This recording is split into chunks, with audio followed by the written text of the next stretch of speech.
other, our lives, our fortune, and our sacred honor.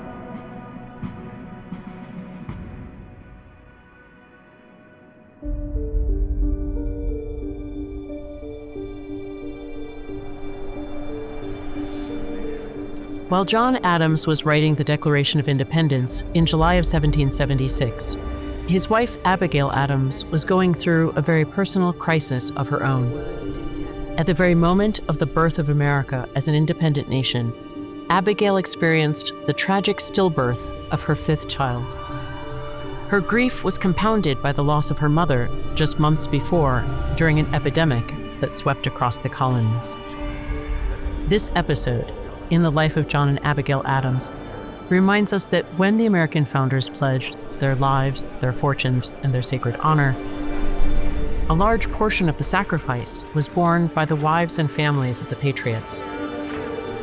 We are blessed as a nation to have the letters of John and Abigail Adams as a window into the sustaining relationship that women played in the founding of our country. Let us look more closely at what was going on the home front while John Adams was participating in the Continental Congress in Philadelphia, far from his home in Quincy, Massachusetts. Abigail and John had had 2 children 2 years apart. After being blessed with little Abigail and little John, they had a daughter who died at age 2 years old. But since they were together for this family tragedy, there are no letters relating to it. They went on to have 2 more boys, Charles and Thomas. In 1775, when Abigail's mother dies, John is far from the scene of the deaths of intimate family members, and he takes a somewhat detached and stoic approach to this personal tragedy. It is, for him, drowned in the general calamity. It is not uncommon, he writes from Philadelphia, for a train of calamities to come together. Fire, sword, pestilence, famine often keep company and visit the country in a flock. But Abigail, much more immersed in the nursing of the dying, turns not to philosophic consideration, but to the scriptures for consolation. It has pleased the great disposer of all events to add breach to breach. Rare are solitary woes, and they come in a train and tread each other's heel. She pours out her complaint using the language of the Psalms and the prophet Isaiah from the Hebrew Scriptures. How long, O Lord, shall the whole land say, I am sick? O show us wherefore it is that thou art contending with us. She turns to the Gospels to receive comfort from the scene of Jesus weeping over the death of his friend Lazarus. He who deigned to weep over a departed friend will surely forgive a sorrow which at all times desires to be bounded and restrained by a firm belief that a being of infinite wisdom and unbounded goodness will carve out my portion in tender mercy towards me. Yea, though he slay me, I will trust in him, says holy Job. Abigail explicitly says that the trial of her husband's absence had deepened her reliance on God. Oh, how I have longed for your bosom, to pour forth my sorrows there and to find a healing balm. But perhaps that has been denied me, that I might be led to a higher and more permanent consolator, who has bid us call upon him in the day of trouble. John Adams responds in amazement at her strength. I am charmed with that admirable fortitude and that divine spirit of resignation which appears in your letters. Just over a year later, Abigail writes to John with touching immediacy about what she is experiencing as she goes through her miscarriage. She writes that she must lay aside her pen because the labor pains are too intense, only to pick up her pen again when they have passed. But she says with great simplicity that she knows the labor pains are in vain. I was last night taken with a shaking fit, she says, and I am very apprehensive that a life was lost, and I have no reason today to think otherwise.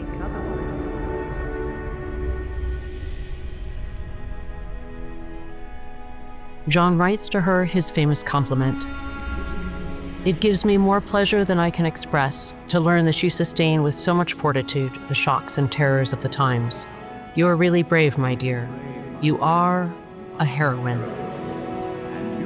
And you have reason to be. For the worst that can happen can do you no harm. A soul as pure, as benevolent, as virtuous and pious as yours has nothing to fear, but everything to hope and expect from the last of human evils. Yet, even these most personal of tragedies did not pass without some philosophical reflection from them both. John suggests that perhaps Abigail's mother, who has just died, was too devoted to the domestic realm to be a fitting model for their children, who should be trained up to value the public and civic virtues above all. It should be your care, therefore, and mine, to elevate the minds of our children and exalt their courage, to accelerate and animate their industry and activity. If we suffer their minds to grovel and creep in infancy, they will grovel all their lives. But their bodies must be hardened, as well as their souls exalted. Without strength and activity and vigor of body, the brightest mental excellencies will be eclipsed and obscured. This is not the only time that John is critical of a life that is too limited in its horizons.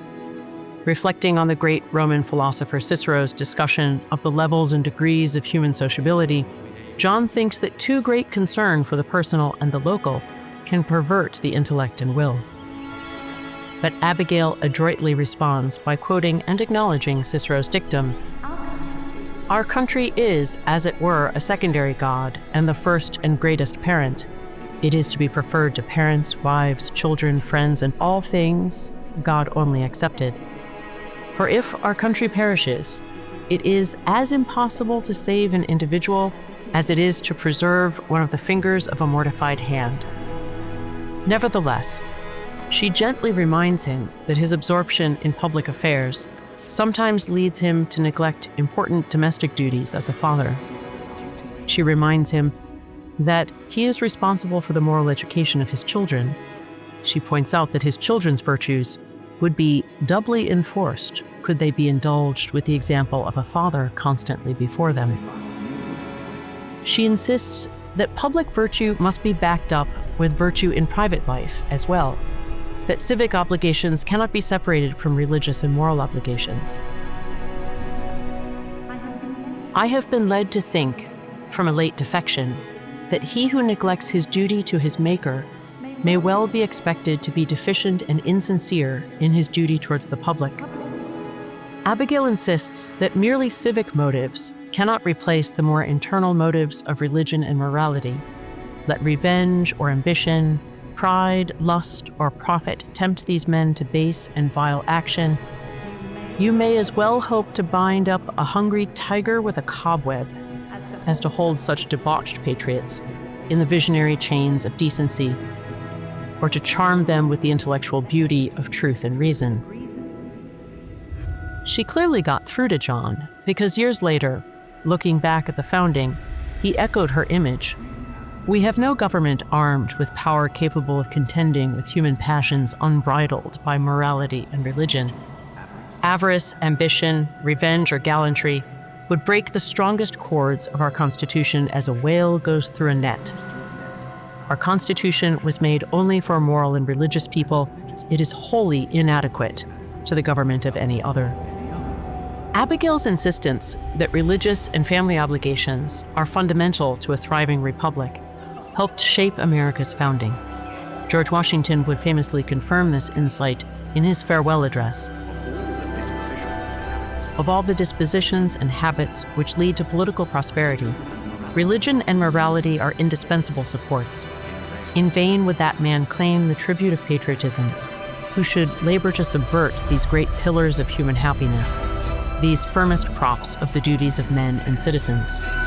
The founding generation inherited these ideas about the interconnectedness of duties to God, father, and country from the long-standing classical and Christian tradition in which they stood. The ancient statesman Marcus Tullius Cicero, who had stood up for the liberty of the Roman Republic against the tyranny of Caesar, was not just the founder's tutor in the understanding of the Republic and the laws.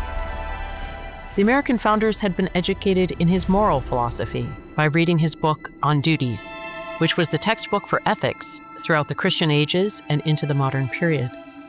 John Locke, the English Enlightenment philosopher, said that Cicero's little book on duties was the most important book that a parent could put into the hands of their children. The American founding generation read there of the interconnectedness of the laws of nature that unite all mankind under God, family, and country.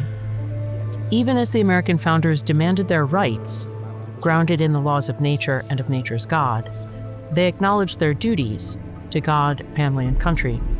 They did not think that rights could be abstracted from those duties, which were grounded just as surely in the laws of nature and of nature's God. In the letters of John and Abigail Adams, we're given a glimpse into this founding family, with sorrows, joys, long months apart, and innumerable sacrifices for the cause of freedom. John and Abigail's letters remind us that the bonds of marriage and family gave our founders the strength to serve with honor and bravery.